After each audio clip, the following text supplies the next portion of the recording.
무엇으로 신고 거둘 것인가? 갈라디아서 6장 1절에서 10절 말씀입니다. 형제들아, 사람이 만일 무슨 범죄한 일이 드러나거든 신령한 너희는 온유한 심령으로 그러한 자를 바로잡고 너 자신을 살펴보아 너도 시험을 받을까 두려워하라. 너희가 짐을 서로 지라. 그리하여 그리스도의 법을 성취하라. 만일 누가 아무것도 되지 못하고 된 줄로 생각하면 스스로 속임이라. 각각 자기의 일을 살피라. 그리하면 자랑할 것이 자기에게도 있어도 남에게는 있지 아니하리니 각각 자기의 짐을 질 것이라. 가르침을 받는 자는 말씀을 가르치는 자와 모든 좋은 것을 함께하라. 스스로 속이지 말라. 하나님은 업신여김을 받지 아니하시나니 사람이 무엇으로 심든지 그대로 거두리라. 자기의 육체를 위하여 심는 자는 육체로부터 썩어질 것을 거두고 성령을 위하여 심는 자는 성령으로부터 영생을 거두리라. 우리가 선을 행하되 낙심하지 말지니 포기하지 아니하면 때가 이름에 거두리라. 그러므로 우리는 기회 있는 대로 모든 이에게 착한 일을 하되 더욱 믿음의 가정들에게 할지니라. 아멘. 아멘. 성령 강림절 후 넷째 주일, 맥주간사주일 본문인데 제목은 무엇으로 신고 거둘 것인가? 성경 말씀 읽었고요. 주석은 왕인성 교수님, 부산장신대학교. 설교 착상으로서 보면 이렇게 보면 우리는 가끔 칭의 개념에 집중하다가 자유의 대헌장이라는 별명을 가진 갈라디아서에 있는 중요한 연관 개념인 자유를 놓치는 경우가 있다. 갈라디아서에서 말하는 자유는 예수 그리스도의 십자가로 말미암아 죄와 율법과 사망으로부터 자유에서 출발한다. 바울은 이 갈라디아서를 통해 은혜로 얻은 자유를 어떻게 활용할 것인지에 집중하고 있다. 역사적 문학적으로 본문 읽기를 보면 갈라디아 교회 안에 바울을 적대시하는 유대주의자들이 들어와 바울이 전한 복음과 그의 사도권을 부인하며 복음의 본질을 흔들어 놓는 상황이 발생하였는데 그 유대주의자들이 말하기를 구원은 예수 그리스도를 믿는 믿음만으로는 불충분하고 아브라함에게 약속하신 유대인들을 향한 하나님의 특별한 구원의 은혜를 잊고자 하는 이방인들은 우리처럼 할례와 율법을 통해 유대인화 되어야 한다라고 말하고 있다는 거죠. 바울은 그들에게 말하기를 구원에 있어 행위가 들어설 자리가 없다. 유대인이나 이방인이나 차이 없이 온전히 은혜로만 구원받게 된다. 라고 1장부터 4장까지 얘기하면서 그리스도로 말미암은 자유는 값싼 은혜나 도덕적 무법주의에 따른 방탕한 삶으로 가지 않게 하는 자유다. 5장에 나온 대로 우리가 받은 자유로 사랑으로 서로 종노릇 할 수 있어야 된다. 자유는 하나님을 위하여, 교회를 위하여, 다른 이들을 위하여 자발적으로 내게 주어진 자유를 제한하는 자유를 얘기하고 있습니다. 본문 구절을 소개하고 있는데 1장 1절에서 5절은 시작한 인사말이고 1장 6절에서 6장 10절까지가 서신 본문인데 또 좀 나누면 1장 6절에서 12절까지 주제는 유대주의자들의 메시지는 복음이 아니다라고 말하고 있고 1장 13절에서 2장 14절은 개략적인 역사적 진술을 통해서 복음을 다시 설명하고 있는데 복음은 하나님께로부터 왔다라고 하고 2장 15절에서 3장 18절은 성경의 논증으로 우리가 받는 구원은 은혜로 받는 거다. 3장 23절에서 4장 7절은 은혜와 율법을 견주어 말하면서 율법은 임시적이고 한시적인 수단이다. 4장 8절부터 6장 10절은 호소하듯이 말하는데 율법으로 돌아가지 말고 성령께서 주신 자유를 누리자라고 얘기하고 있습니다. 신학적 명상적으로 본문 읽기를 보면 바울은 자유를 인간관계, 특히 믿음의 공동체 안에 적용하고 있는데 신령한 너희란 말이 1절에 나오는데 성령의 열매를 맺고 하지 않은 이들을 가리켜 신령한 너희라고 얘기하고 여러 이유로 실족하고 비틀거리는 교인이 되어 정죄하고 판단하는 자세로 다가가기보다는 온유한 심령으로 바로잡고 자신도 돌아보아 시험에 빠지지 않도록 권고하고 있습니다. 1절에는 바로잡고란 말은 헬라어로 카타르티조인데 영어로 리스토아, 다시 일어설 수 있도록 온유하다가 꿀린 다리를 회복시켜 다시 건강하게 걷게 하는 치유의 명령과 같은 뜻을 담고 있다라고 하면서 그 바로잡는 일이 뭐냐? 곧 짐을 서로 지는 것이다. 여기서 짐, 바로스는 도덕적 의미와 경제적 의미 모두를 포함한 짐이라고 얘기합니다. 그래서 믿음의 공동체 안에서 서로 짐을 질 때 어떤 마음으로만 지는 것이 아니라 경제적인 빚까지도 함께 감당해야 된다라고 말합니다. 그리고 정죄는 스스로 속이는 일이다. 3절에서 말하고 있고 정죄는 교만이다. 우리 자신도 범죄한 이와 다를 바 없는 존재임을 인정치 않는 그런 교만에서 나오는 것이 정죄다. 그래서 정죄에 앞서 자기를 돌아봐야 한다라고 4절 5절에서 말하고 재정적 부담을 함께 나눈 자유를 얘기합니다. 육체와 성령은 우리 인생을 심는 밭인데 생각을 심으면 행동을 거두고 행동을 심으면 습관을 거두고 습관을 심으면 성품을 거둔다. 성품을 심으면 운명을 거둔다. 존 스토트 목사가 갈라디아서 강의에서 이러한 속담을 소개했다라고 하면서 우리는 성령의 열매를 기다며 심는 것처럼 행동하나 그 본심은 육체를 따르는 경우가 있다. 사람은 속일 수 있으나 하나님은 속일 수 없다라고 하면서 다른 사람의 짐을 지며 성령을 위하여 심을지라도 그 열매가 바로 맺히지 않을 수 있을 터인데 낙심치 말 것은 포기하지 않으면 때가 되면 반드시 거두리라. 이렇게 바울이 분명하고 있다는 거죠. 위기 심판적으로 회개적으로 본문 읽기를 보면 예수의 지상사역의 본질은 사람들로 고통 속에 매게 하는 죄를 포함한 모든 부정적인 상황에서 자유롭게 하는 것인데 우리 한국교신교는 값싼 은혜주의로 비판받고 있고 기복사상 또 이기적 신앙으로 비판받고 있는데 그 원인은 아마도 예수님이 말씀하신 자유에 대한 의미를 잘못 받아들였기 때문이 아닌가 이런 얘기하면서 예수님이 우리에게 자유를 주신 목적은 개인의 자유를 만끽하는 것이 아니라 다른 사람과 그들의 필요를 돌아보고 사랑의 마음으로 기꺼이 섬기라는 그런 뜻에서 자유를 주셨다. 그래서 주의 은혜로 자유롭게 된 경험이 생각난다면 그 자유를 하나님을 위하여, 교회를 위하여, 이웃을 향하여 섬김으로 감사하는 그런 절기가 되도록 하자. 주님은 주께서 주신 자유를 다른 사람 위에 기꺼이 자발적으로 제한하고 그 선을 행함으로 생명을 맛보는 보다 큰 자유를 누리기를 기대하시는데 맥주 감사 헌금으로 소득에 대한 감사를 표할 뿐더러 주변 사람들을 자유케 하는 사역으로 그것으로 감사를 감당하자. 설교 간추림 3번계 이상관 목사님인데 우리 인생은 농사에 비유된다.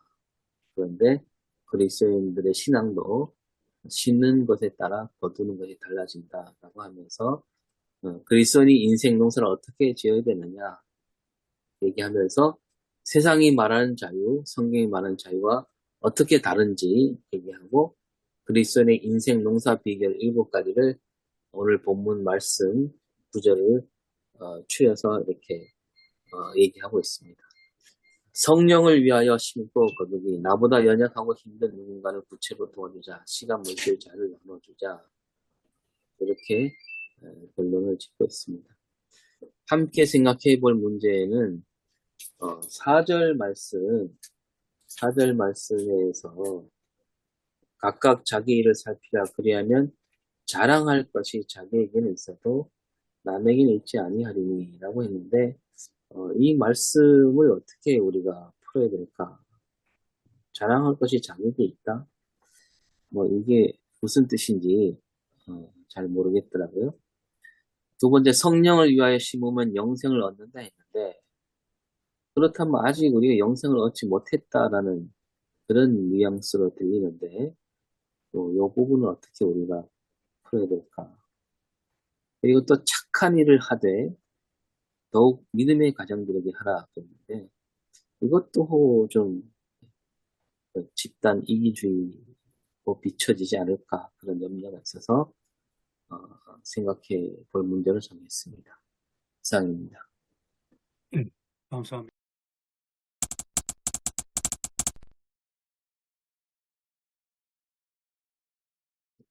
혹시 오늘 뭘 본문하고 주석 읽어보시고 또 우리 오승희 목사님 발제하신 것도 들어보셨는데 혹시 오늘 본문의 내용이 무슨 전체적인 무슨 주제를 다루고 있는지 머릿속에 확 와닿으시는가요? 그러니까 자유를 얘기하면서 또 무엇을 심을 것인가 이런 주제로 연결하는데 네, 그게 이렇게 딱 떨어지지 않는 것 같아요. 자유는 지금 5장에 나오잖아요. 자유는 그죠? 네, 자유가 나오는데 6장은 과연 그 자유를 6장으로 연결을 어떻게 할 것인가? 그러니까 성령으로 심어라. 성령을 위하여 심어라. 그게 무슨 자유하고 어떻게 연결해야 되는지 지금 머리가 안 돌아가네요. 아니 저도 읽긴 읽었는데 이게 이 본문 전체가 이야기하는 주제가 하나 뭔가 이렇게 딱 잡히지 않고 그냥 여러 가지 이야기가 이렇게 막 그러니까 서로 연결 없이 또 던져진 같은 그런 느낌이 들어가지고 혹시 목사님들도 본문의 내용이 잘 머릿속에 와닿으시는지 그게 궁금했습니다.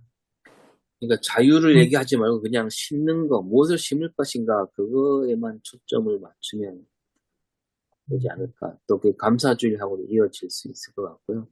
자유까지 곁들여서 얘기하려면 이게 이게 막 흩어지는 느낌. 오늘 본문 말씀을 저는 읽으면서 여러 가지 주제인데 첫 번째 떠오르는 게 지금 뭐 지난 주간에 우리나라에 뭐 엄청 떠들썩했죠. 내로남불. 그러니까 뭐 내로남불이 거창한 말이 아니고 내가 하면 로망스고 네. 남이 하면 불륜이다 이제 이 뜻인데 아까 말씀하신 1절 4절 어떤 사람이 잘못에 빠지면 막 그 사람 막 욕하고 탓하고 나하고는 아무 상관없는 것처럼 그렇게 막 말을 많이 하고 막 비난을 하는데 잘못한 사람에 대해서 1절 말씀 보면 그 스스로를 잘 살펴서 그대 자신도 유혹당하는 일이 없도록 하라. 그리고 아까 4절 오 목사 말씀하셨는데 저마다 자기가 하는 일을 저는 새한글 성경 저마다 자기가 하는 일을 검증해봐라 하고 연결되는 것 같습니다. 그래서 다른 사람과 비교해서 나는 아니라고 자랑해서는 안 된다 하는 그게 맨 첫 번째 떠올랐습니다. 그러니까 뭐 직설적으로 뭐 이야기하면 국무총리 후보자에게 대해서 뭐 검증하는 자리에서 국무총리가 재산이 2억 있다 하니까 70억 가진 사람이 막 마구잡이로 막 함부로 이야기했지 않습니까? 그런 걸 보면서 그 자리에서 나는 남의 눈에 있는 티는 들춰내면서 네 눈에 있는 들보는 못 보냐 하는 그 이야기도 막 나왔는데 우리 사회에 지금 현재 굉장히 좀 우려가 되는 이제 막 서로 혐오하고 혐오가 도가 넘치면 이제 폭력까지 하는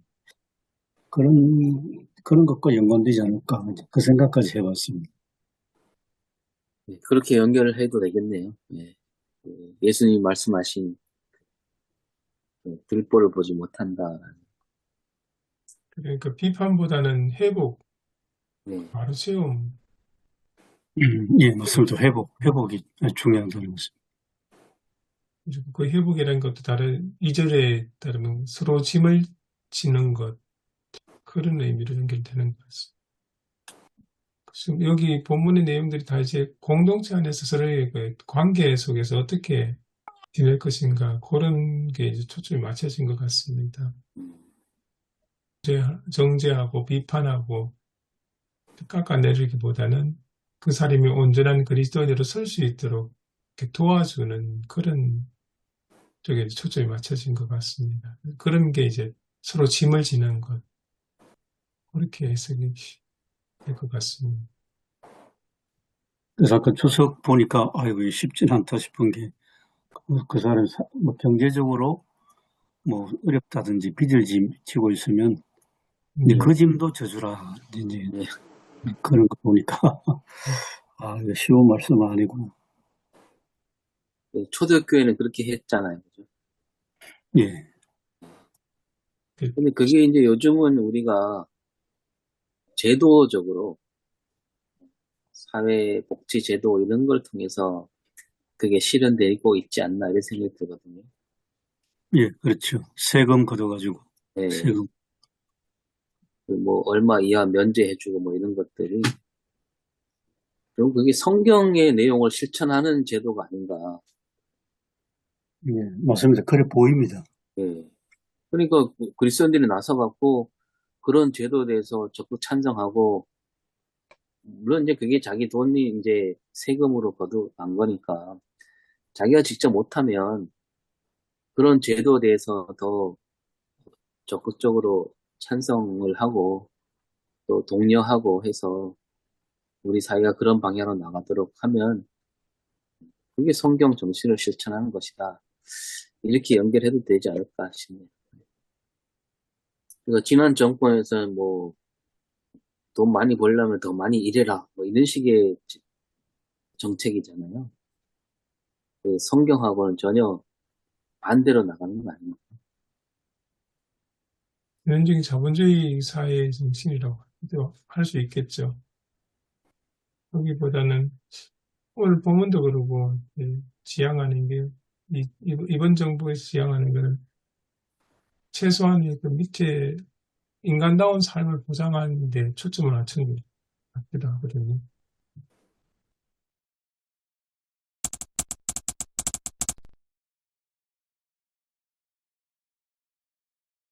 오승일 목사님께서 4절 말씀에 자랑할 것, 여기에 대해서 이제 이걸 어떻게 이해하면 좋은지 질문을 하셨습니다. 사실 각각 자기 일을 살피라 그리하면 자랑할 것이 자기에게는 있어도 남에게는 있지 아니하리니 이걸 어떻게 이해하는 것이 좋을지 질문하셨거든요. 목사님들 생각은 어떠신가요? 앞뒤 맥락 속에서 바울은 이 부분을 말하는 의도가 무엇이고 의미가 무엇인지.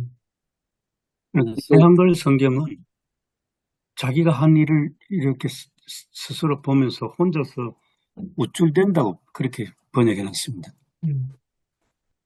자랑한다는 말. 자랑할 만한 일이 있으면 자기가 한 일에 비추어서 혼자서 우쭐댈 수 있겠지요. 예. 하지만 다른 사람과 비교해서 자랑해서는 안 됩니다. 한글 성경. 그러니까 개혁개정과 새한글 성경은 그 뜻이 전혀 다르게 읽혀질 수 있네요. 네. 개혁개정은 언뜻 보면 자랑할 것이 자기에게 있다. 자랑할 것을 만들라. 뭐 그런 얘기인 것 같기도 하고 막 그러는데 교수님 말씀대로 이 새한글 성경은 혼자 우쭐대지 마라. 예, 그래요? 예, 그 말입니다. 그것도 남들 앞에서, 네. 남들 앞에서 저 잘났다고 네. 우쭐대는데 그거 하지 말라는 거지. 번역이 완전히 다른데요.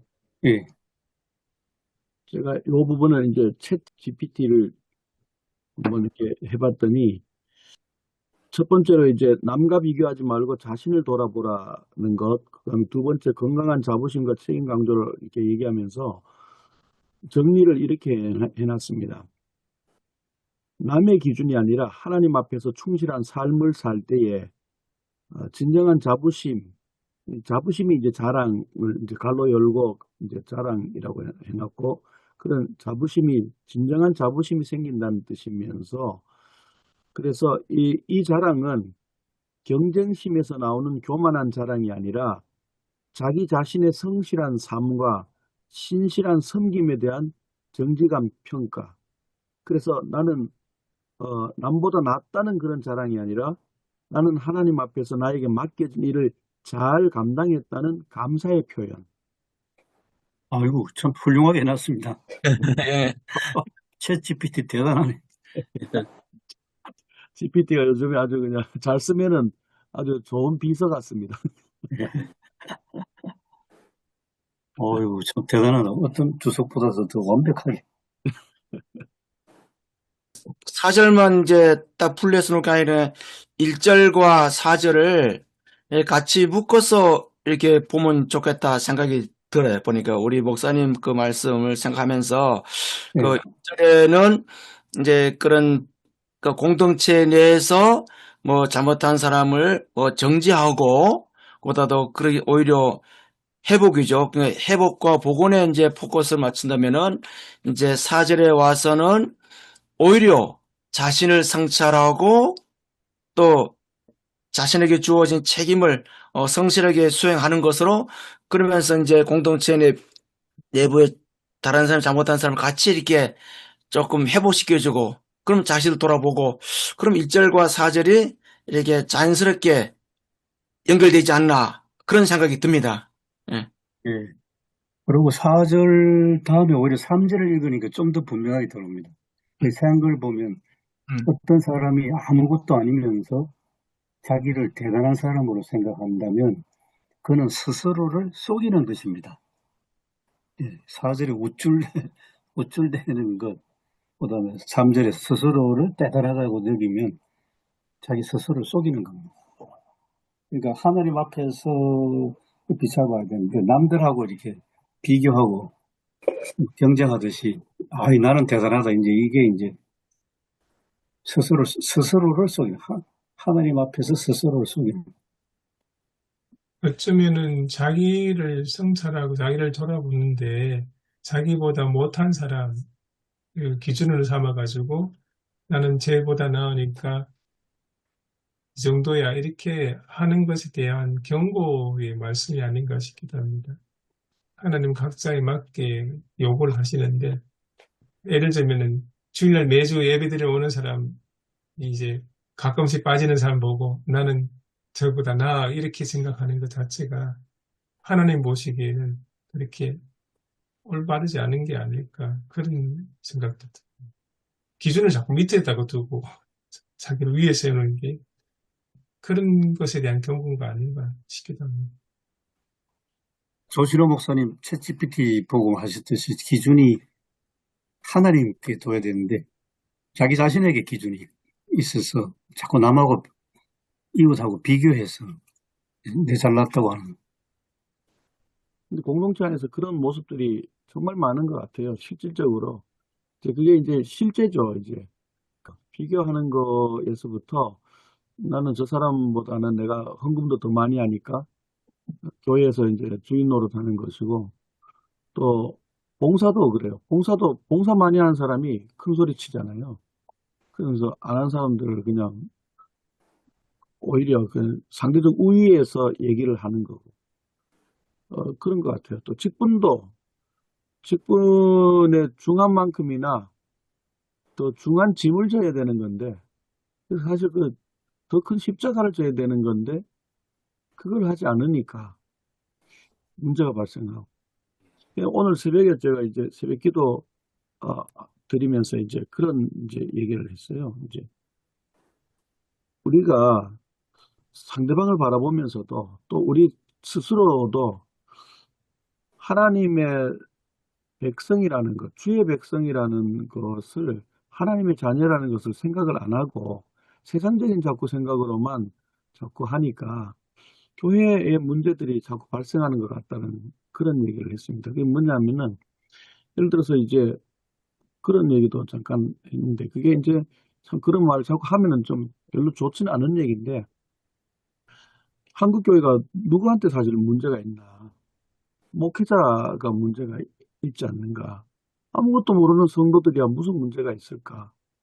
근데 그 목회자가 하는 생각이 내 교회 또 내 성도 이렇게 생각하니까 귀히 여기지를 않는 거죠. 근데 주의 백성이라는 개념을 갖고 또 교회도 주님의 몸된 교회라는 것을 정말로 고백한다면 그런 사고 자체를 할 수가 없는 거죠. 내 교회, 내 성도. 그리고 그러면 정말로 그냥 장사하는 사람밖에 안 되는 거니까 속이는 거죠. 그런데 우리가 하나님의 백성이라는 상대방 우리 같이 신앙생활하는 모든 성도들 바라보면서 주의 백성이라는 것. 나 또한 또 하나님의 백성이라는 것. 그리고 그것이 하나님의 나라를 이루는 교회로서 이렇게 될 때는 서로 기이 여기고 아끼고 사랑하고 또 함부로 할 수 없는 것이고 그러면서 내가 좀 더 많이 한다고 내가 좀 더 섬긴다고 혹은 내가 뭐 직분이 좀 더 뭐 장로가 되고 중직자가 된다고 그렇게 그거 가지고 할 수가 있을까? 그런 얘기를 오늘 마침 새벽에 말씀을 나눴거든요. 같이 연결되어지는 것이 아닐까 생각. 우리 안에 교만함이 있는 거죠, 사실. 자랑이라는 것이 교만의 또 다른 모습이니까. 그런데 그 모든 것들이 하나님 앞에 서면 사실 자랑할 게 없는데 상대적인 생각을 자꾸만 하니까 문제가 되는 것 같습니다. 우리 조 목사님 이제 말씀드리면서 이게 3절 가지고 기역 개정하고 세번역 새한글 그다음에 공동번역 이렇게 비교해 보니까 그 새한글 성경이 굉장히 아주 좀 이게 와닿는 번역을 한 것 같아 보니까 그죠? 자기를 대단한 사람으로 이게 결국 자기를 대단한 사람으로 여기다 보니까 이제 공동체가 분리되고 오히려 더 혼란스럽고 이제 그런 것들이 우리의 모습이고 또 한국 교회의 모습이 아닌가 그런 생각하게 됩니다. 그런데 그 쉽지는 않은 것 같아요. 일반 성도들이 하나님의 나라에 대한 것을 과연 이해는 할까? 그냥 들으면서 그냥 그런가 보다 이렇게 생각하지만 정말로 하나님의 나라를 생각을 할까? 이런 생각도 들고 그러면서 아침에 또 그 블룸하르트 신학 사상 잠깐 좀 또 이렇게 점검하고 그리고 세상 가운데서 또 하나님 나라를 어떻게 이룰까? 심지어는 뭐 정치적인 어떤 부분까지도 이제 물론 뭐 본해포로도 이어지기도 하고 칼바르트로도 뭐 이어지기도 하고 뭐 이렇게 되어지는데 우리 이제 현실에 이제 우리 현장에 우리 교회 안에서의 성도들이 그런 어떤 개념에 대한 어떤 이해 자체를 과연 저들의 삶 가운데서 저들은 당장에 먹고 사는 문제와 늘 부닥치고 그냥 좀 건강했으면 하는 거 그걸 바라는 거고 돈 좀 많이 벌었으면 하는 그거 바라는 거고 내 가족 잘 되고 내 자녀 잘 되고 내가 좀 출세하고 뭐 이런 어떤 것들이 이제 현실적인 저들의 이제 요구이자 바람인데 그걸 기대하면서 나오는 이제 그 기복적인 어떤 모습 가운데서 어떻게 하면 이런 하나님의 나라, 하나님의 통치 이런 부분들에 대해서 이 간극을 좀 그래도 최대한 좀 좁혀 나갈 수가 있을까? 이게 이제 고민인 것 같아요. 저들에게는 사실 황당한 얘기일 수도 있고 막연한 뜬구름 잡는 얘기 같기도 하고 저들이 듣기에는 이상적인 그냥 얘기 같기도 하고 그럴 것 같다는 생각이 자꾸 들거든요. 예, 이게 참 참 고민. 우리의 현실 같습니다. 그게.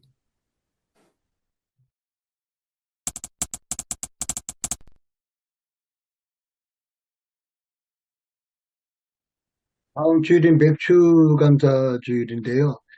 이게 뭐 8절에 뭐 육체를 위하여 심는 자는 육체로부터 썩어질 것을 거두고 또 성령을 위하여 심는 자는 성령으로부터 영생을 거두리라. 이 뭐 종두둑도 콩 심은 데 콩나고 팥 심은 데 팥나고 이게 뭐 심고 거두고 이 단어가 있어갖고 이걸 맥추감사 주일의 본문으로 삼은 건가? 그렇지 않고 그래도 어떤 영적인 다른 것을 또 말씀하시기 위해서 이거 본문을 정한 건가 싶은 그런 생각이 있는데요.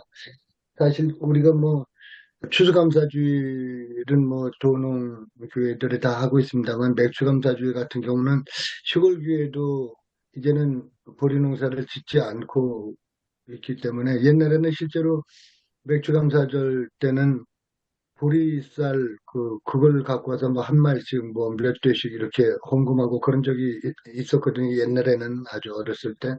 근데 지금은 뭐 보리 농사를 안 지으니까 저는 늘 그렇게 맥추감사절의 의미를 절반의 감사라고 그렇게 의미를 부여했거든요. 1년에 추수감사절 때는 1년을 하나님 앞에 감사하는 그런 감사였다고 한다면 이제 6개월을 보내고 다시 이제 6개월을 시작하는 마당에서 첫째 주에 하나님께서 보호하여 주신 은혜를 우리가 생각하면서 나머지 하반기 6개월을 우리가 주님의 은혜 가운데 또 살아야 되지 않느냐 이제 그런 쪽으로 말씀을 전하고 했는데 전에도 갈라디아서 요 같은 본문으로 설교는 했더라고요. 원고는 남아있지는 않는데 이게 그래서 맥추감사절 본문으로 뭐 심고 거두고 뭐 이 말이 있어서 뭐 이게 뭐 맥추감사절 본문이 된 건지 그것도 조금 의아하기도 합니다. 우리가 교회력으로 이렇게 보면은 맥추감사주일은 교회력으로 들어가는 건 아니잖아요. 그냥 성경에 이제 있으니까 이제 맥추절인데 지금 우리 총회에도 보면은 교회력으로는 맥추감사주일이나 추수감사주일이 없고 그냥 기타 주일로 넣어놨거든요. 기타 주일로. 통일재정주일도 아니고 그냥 기타 주일로 되어 있고 물론 이제 의미가 있죠. 이제 그런데 다른 걸로 보면은 우리가 뭐 신년주일이나 기타 주일로 들어간 것이 신년주일, 어린이주일, 어버이주일, 맥추감사주일, 종교개혁주일, 추수감사주일 이렇게 되어 있거든요. 그러니까 교회력으로 이렇게 보면은 조금 좀 거리가 좀 있는 것 같습니다. 예, 그래서 저희 예배왕관 쪽에서도 그거는 이제 한국교회 절기로 해가지고, 뭐, 방금 말씀하셨던 그 절기들을 그래서 그렇게 따로 저희들이 넣었습니다. 그래서 사실 그런 문제를 지적하신 분은 한 분 있더라고요. 조한 목사님 말씀하셨던 그 이야기도 맥추감사절에 대한 기본적인 원래 그 절기 유래부터 시작해서 목회자들이 기본적으로 이해는 하고 있어야 될 것 같다는 생각이 듭니다. 제가 기억하기로는 맥주감사절은 원래 초실절 개념인 첫 열매, 첫 수확에 대한 감사 그런 의미로 알고 있습니다. 근데 우리나라가 농사 환경이 다르지 않습니까? 그러다 보니까 실제로 우리나라 첫 열매는 훨씬 5월달, 4, 5월달 이렇게 나오고, 그러니까 이 개입이 안 맞죠. 그래서 이제 공교롭게도 이제 전반기 6개월이 지나고 나서 7월 첫째 주가 맥주감사를 지키니까 이제 반년, 한 해 동안 반을 지나온 것에 대한 감사라는 그런 의미로 많이 목사님들이 해석을 하셔서 설교를 하시는 것 같더라고요. 저도 그래서 지금 방금 이제 최 목사님 말씀하신 것처럼 그렇게 저도 이제 그 성도들에게 우리 상반기를 결산하면서 상반기에 주신 하나님의 은혜에 대해서 우리가 감사하는 이제 이런 이제 그 이야기를 합니다. 그리고 어제 같은 경우에는 저희 교회 이제 코로나 때는 못했는데요. 또 교회가 또 이제 이전하면서 막 어수선한 가운데서 잠시 한 5년 정도 중단됐었는데 이제 어제 다시 이제 시작한 것이 저는 항상 이제 6월 마지막 주일날 되면은 상반기 결산을 하면서 또 6월달 되면 이제 더워지거든요.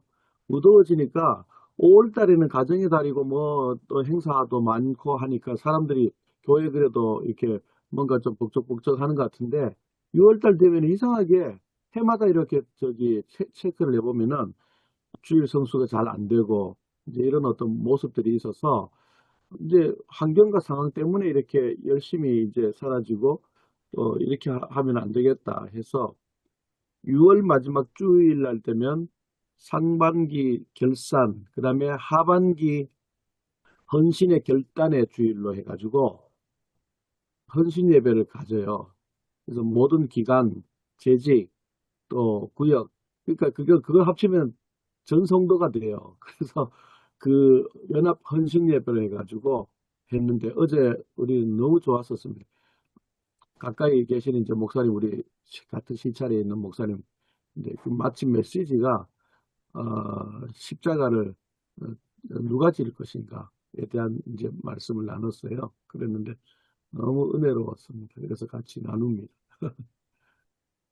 그래서 아까 그 말씀을 조금 더 참고해서 드리자면 지금 우리 사회 자체가 산업화 사회이기 때문에 농촌 인구보다 산업화된 도시 인구가 더 많고 직장 이런 사회이기 때문에 그래서 맥주 감사절에 대한 의미를 목회자들이 좀 더 한번 다시 정리해서 한국 상황에 맞게 그 설명해 주는 것도 필요하지 않을까 그렇게 생각이 듭니다. 어쨌든 성도들에게 이게 설득력이 있어야 될 것 같아서 그래서 그 초실절에 대한 얘기도 하죠. 하지만 그러나 이제 상반기에 대한 결산의 개념으로 감사의 개념으로 저는 얘기를 합니다.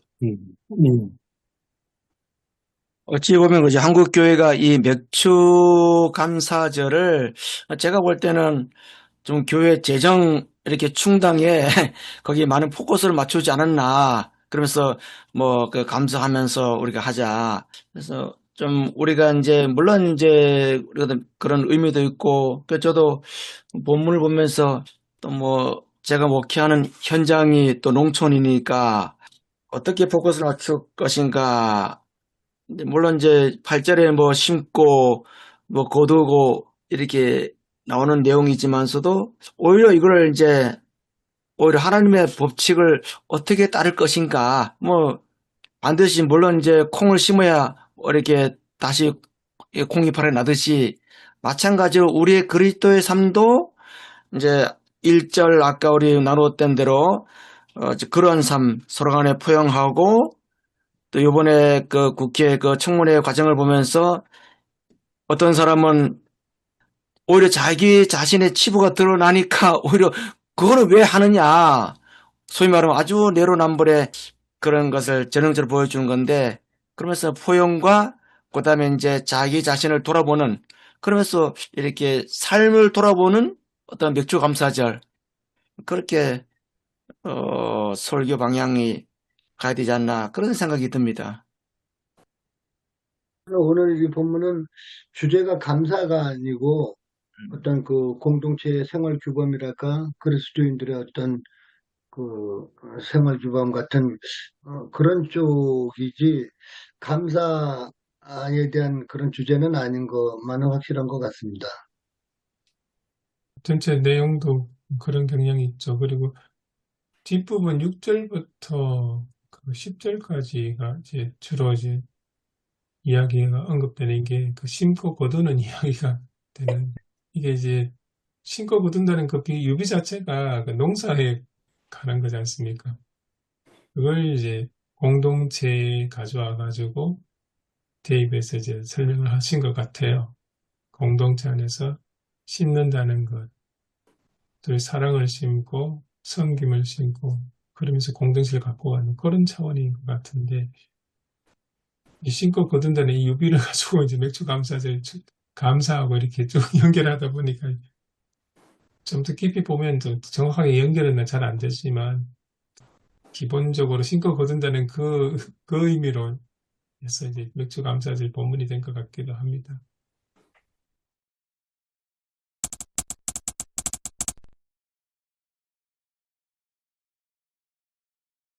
그 지금 본문으로 들어가서 그 6절에 보면 가르침을 받는 자 이야기가 나오는데 사실 그 10절에 보면 우리 오 목사님도 이야기 그 세 번째 질문에 넣으셨는데요. 사실 모든 사람에게 그리고 특별히 믿음의 식구들에게 믿음의 가정들에게 그 선한 일을 하라고 그렇게 되어 있거든요. 그러니까 공동체에 관한 이야기 같은데 위에서 심고 거둔다는 이야기도 결국은 성령의 열매를 생각하게 되는데요. 사랑, 평화, 뭐 이런 것들, 선함, 신실, 뭐 이런 것들 심는 것에 대한 이야기가 오늘 6절부터 10절의 말씀이 쭉 그 내용이 아닐까 그런 생각이 듭니다. 그렇게 공동체 전체를 위해서 서로 섬기고 서로 그런 관계 속에서 배려하고 돌보면서 공동체를 건강하게 키워가는 그 모습에 대해서 이야기를 하는 것 같다는 생각이 들거든요. 근데 이제 문제는 그게 농사 짓듯이 몇 개월 만에 금방금방 결과가 나오지 않으니까 거기에 대해서 실망하거나 뭐 낙심하기도 하겠지만 그것을 대해서 이제 위로하는 게 이제 구절 말씀인 것 같고요. 선을 행하되 낙심하지 않으면 포기하지 않으면 때가 되면 거두게 된다는 그런 이야기이신 것 같고요. 그래서 그런 부분에 대한 이야기가 오늘 전체 본문의 후반부 6절부터 10절 말씀이 아닐까 그런 생각이 들었습니다. 근데 이제 궁금한 거는 오 목사님은 성령을 여시면 영생을 얻는다 했는데 우리에게 아직 영생이 없는 것이 아닌가라고 질문하셨거든요. 그런 뉘앙스가 있다는 이야기를 하셨는데 여러분 생각은 어떠신가요? 성령에다 씨를 뿌린 사람은 성령에서 영원한 생명을 거둬들일 것입니다. 성령을 위하여 심는 자는 성령으로부터 영생을 거두리라. 이 개역 개정판의 이야기입니다. 저도 이 부분이 정확하게 뭘 의미하는지 어렴풋이 이해가 되는데 정확하게 무슨 의미인지 머릿속에 와닿지 않은 면이 있습니다. 저는 그 영생이라는 의미를 어떤 개인의 영생을 말하는 건 아니다라는 생각이 듭니다. 그렇게 봐야 이게 문맥상 맞지 않을까. 진시 형제처럼 불로처를 얻으려고 하는 게 아니라 여기서 말하는 영생은 좀 공동체 영생이고 하나님 나라를 가리키는 말이 아닌가. 하나님 나라를 이루기 위해서 우리가 심어야 된다. 이렇게 보면 되지 않을까라는 생각을 하면서 이 질문을 씁니다. 근데 우리 한국교회는 너무 지나치게 개인의 영생을 너무 많이 거기에 이제 모아져 있잖아요. 뭐 예수 믿으면 지옥에 가지 않는다. 뭐 이런 식의. 제가 생각에는 문자적으로 영생, 영원한 생명이라는 의미가 되지만 바울도 그렇고 이제 성경에서 이 단어가 그 문자적 의미이기도 하지만 또 다른 면에는 또 다른 의미도 같이 갖게 될 때도 있지 않습니까? 그래서 저는 요한복음 속에서 영생이란 말이 구원하고 연결되지 않습니까? 영생이란 말은 구원과 관계되고 구원이라는 것은 결국 하나님과의 관계, 하나님의 통치 안에 살아가는 것, 하나님 나라 이런 개념으로 이해가 되거든요. 그래서 성령을 위하여 심는 자는 성령으로부터 영생을 거둔다. 하나님과의 통치 아래서 하나님 나라 안에서 살아가는 될 것이다. 그런 쪽으로 이해가 조금 되거든요. 7절이나 8절이 불교에서 말하는 그 인과응보하고 좀 비슷하게 좀 다가오는 것 같은 그런 생각도 좀 듭니다. 예, 우리가 보통 그죠? 영생하면은 한국 교회가 갖고 있는 어떤 선입관 그죠? 뭐 영원한 생명, 구원, 그리고 이 땅보다도 우리가 가야 될 그런 피안의 세계. 그러나 그 갈라디아서 오늘 이제 본문을 놓고 보게 되면은 오히려 그 영적 삶인데 하나님의 뜻을 이루어가는 하나님께 여기서 아까도 이제 그 8절 상반절에 나와 있지만서도 썩어질 것을 거둔다. 썩을 것을 심으면은 그렇다면은 그런 하나님의 뜻을 이루는 것에 대한 인내와 헌신, 하나님의 뜻을 이루어 가기 위해서 그래서 우리가 보통 낙심하지 말라는데 선한 일을 했으면 금방 결과가 나타나기를 바라고 내가 이렇게 했는데 왜 결과가 안 나타나지? 그런 상황이 있잖아요. 그래서 이제 영적인 삶은 하나님의 뜻을 이루기 위해서는 인내해야 되고 공동체의 삶의 중요성 거기에 좀 포커스를 본문의 맥락을 본다면은 그렇게 제 생각은 저는 그렇게 이해했어요. 보통 일반적으로 한국 교회가 영생하면은 물론 이제 그것도 맞지만서도 그러나 본문에서 말하는 영생이란 의미는 정말 육체적인 삶에 우리가 갇히는 것이 아니라 정말 그리스도의 삶과 책임져 삶을 함께 이루어가는 것이 이 땅에서 하나님 나라를 이루어가는 것이 영생의 삶이다. 저는 그렇게 이해를 합니다. 또 저도 그렇게 또 설교하고 있고 이 본문 전체를 갖고 본다면은 우리가 생각하는 한국 교회가 하는 그 영생 기능으로 이해한다면은 좀 본문의 의도를 벗어나지 않았나 생각이 들어요 보니까. 그래서 이제 맥추감사절 설교할 때도 심고 거두고 또 하나님의 뜻을 이루어가는 자연스럽게 물론 이 감사까지 참 우리가 또 생각을 또 해야 되는 것도 있지만서도 그렇게 연결되지 않을까 생각이 듭니다. 오히려 이 자유를 놓으면은 오히려 저는 또 설교가 산만하지 않나 생각이 들어요. 우리 오 목사님이 아까 초반에 말씀을 드렸지만 오히려 자유를 하면 오히려 설교가 더 방만해지고 이게 삶, 신고 거두고 하나님의 뜻을 이루어가는 삶, 포커스를 맞춘다면 오히려 그 맥주감사절 의미도 이렇게 드러나지 않을까 생각이 됩니다. 제가 오늘 챗 GPT를 다시 한번 해봤습니다. 그랬더니 약간 동의가 되게 제가 질문 자체를 헬라 원문 분석을 하면서 개역 개정 말고 헬라 원문 분석을 해가지고 이렇게 한 줄 한 줄 다 이렇게 이제 내주면서 우리 핵심 포인트를 좀 잡아달라 했더니 이렇게 설명을 합니다. 성령을 위하여서 심는다는 거는 하나님의 뜻, 성령의 인도하심을 따르는 삶, 그리고 그 영생을 거둔다는 그 의미를 지속적이고 충만한 생명, 하나님과의 온전한 관계 있는 삶, 이렇게 정리를 합니다. 이게 동의가 되죠, 이렇게 하면. 예.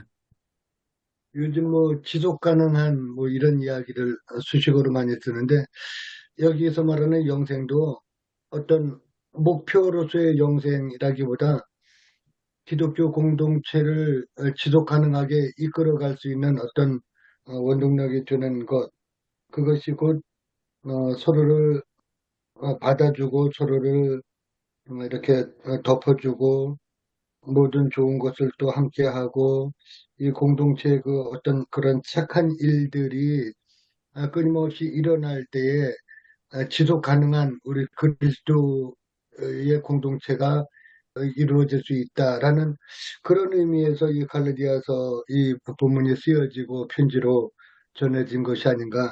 그래서 여기서 말하는 영생도 어떤 이터널 라이프, 어떤 구체적인 어떤 우리 구원의 개념으로의 영생이라기보다 성령 안에서의 그 기쁜 삶의 모습, 그 실체, 그 공동체 안에 있는 그 아름다운 그 삶의 모습, 그런 것에 그런 것을 표현하는 단어로 영생이라는 단어를 그 공동체에 적용하지 않았나 그런 생각도 좀 해보게 됩니다. 우리가 하나님의 나라를 이제 장차의 어떤 미래적인 어떤 그런 그 종말론적인 어떤 그런 이제 측면에서도 이렇게 이해하는 것이 좀 많지 않습니까? 그런데 그것도 그거지만 그러나 here and now가 돼야 되는 것 같아요. 지금 여기에서 이미 하나님 나라는 시작되었고 예수님이 이 땅에 오시면서부터 이미 하나님 나라는 시작된 거잖아요. 그러면 여기에서 우리가 우리의 삶 현장에서 이것이 또 이루어져야 되는데 그런 어떤 부분들을 생각하면 우리가 이제 이런 어떤 부분들에 대해서도 여기에서의 어떤 실천적인 어떤 우리의 삶, 야고보서도 이제 떠오르고요. 그렇게 생각하면 넌 너의 믿음을 뭘로 보여줄 것인가? 이제 그런 어떤 부분들도 생각되어지고 하나님의 나라에 대한 얘기를 결국은 해야 되지 않을까 그런 생각이 듭니다. 야고보서 말씀을 금방 하신 것처럼 너희가 믿음을 무엇로 보이겠느냐? 나는 행함으로 믿음을 보이겠다. 이것처럼 네, 오늘 네. 이 본문 말씀도 영생을 무엇로 보일 것이냐? 나는 우리 서로 사랑하는 우리 공동체, 서로 용납하고 서로 착한 일을 행하는 우리 삶의 모습으로 영생을 보여주겠다. 그런 의미로 갈라디아 교회에 편지를 쓴 것이 아닌가 그런 생각도 듭니다.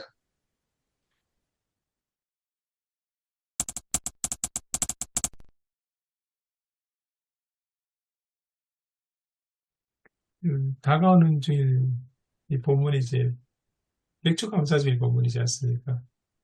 그래서 감사라는 부분에 들어가서 이제 쭉 제주들 이야기하신 것하고 이렇게 조금 거리가 있어가지고 이걸 어떻게 맥주 감사주일 설교할까 고민이 되실 것 같은데 맥주 감사주일이기도 하고 예, 성령강림절 후에 넷째 주일이기도 한데 예, 넷째 주일에 맥주 감사주일로 맞추려면 좀 그런 어떤 부분들도 있네요. 예, 맥주 감사제 해야 되는데. 예. 그래서 어떻게 해서 이거를 생각을 하시는지 쭉 이야기를 들으시면서 그 이야기 조금 했으면 합니다. 오늘 본문 위에 보면 소제목이 있잖아요. 설명이 짐을 서로 지라라는. 네, 그래서 그 2절 중심으로 좀 준비를 해야겠다라고 생각을 했었고요. 그래서 네, 근데 맥주감사주일이라 또 이걸 안 할 수가 없어서 감사의 삶. 그래서 오늘 본문을 통해서 그러니까 감사의 삶은 어떤 삶이냐면 공동체를 이야기하고 있잖아요. 본문에서 넘어진 자를 세우는 삶, 그리고 서로 짐을 지어주는 삶. 그래서 또 낙심하지 않고 선을 심는 삶. 이렇게 해서 감사와 공동체의 삶을 좀 섞어서 이번 주에 설교를 해야겠다고 그렇게 준비하고 있습니다. 그 좋겠네요. 그래서 저도 이제 8절을 이제 중심을 해가지고 큰 주제는 이제 심고 거두기, 그러면서 이제 우리 하나님의 법칙을 따르는 삶. 그래서 이제 심고 거두기는 맥주 감사절의 그런 의미도 하고, 그러면서 이제 또 우리의 삶도 이제 농사다. 그럼 하나님의 법칙을 따라가는 삶을 이제 살자. 그렇게 이제 이 두 주제를 하나를 묶어가지고 이제 설교를 좀 해야 되겠다. 뭐 감사는 이미 우리는 좀 뭐 믿는 사람들은 뭐 믿음이란 것은 비록 전제하고 있는 거고, 그래서 바울은 삶에 대해서 이렇게 하기 때문에. 그래도 아까 우리가 그 얘기 나누는데 낙심 그죠? 우리 한국 교회가 너무 이게 결과를 일반은 내가 조언을 했으면가 이렇게 했으니까 우리 교회가 부흥될 것이다. 정말 하나님의 뜻이 언제 이루어질 것인가? 우리는 그거를 내가 결정하는 것이 아니라 하나님께 맡기는 것이다. 단 우리는 매일매일 최선을 다할 수밖에 없다. 그런 부분을 제가 이렇게 그것도 설교를 해야 되겠다. 이 생각이 듭니다. 같이 묶어서. 예.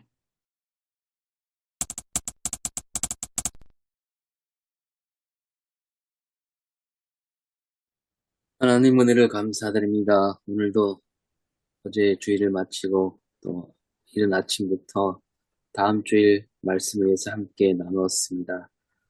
오늘도 변함없이 저희들에게 지혜를 주셔서 한 주간 동안 말씀을 깊이 묵상하면서 올바로 전할 수 있는 저희가 되게 하시고, 그 말씀으로 말미암아 우리 모든 교회와 성도들이 하나님 뜻을 바르게 헤아리고 또 바르게 심으며 또 영생을 거두는 역사가 있게 하여 주시옵소서. 감사드리며 예수님 이름으로 기도합니다. 아멘. 예. 수고 많으셨습니다. 네, 수고하셨습니다. 수고하셨습니다. 네.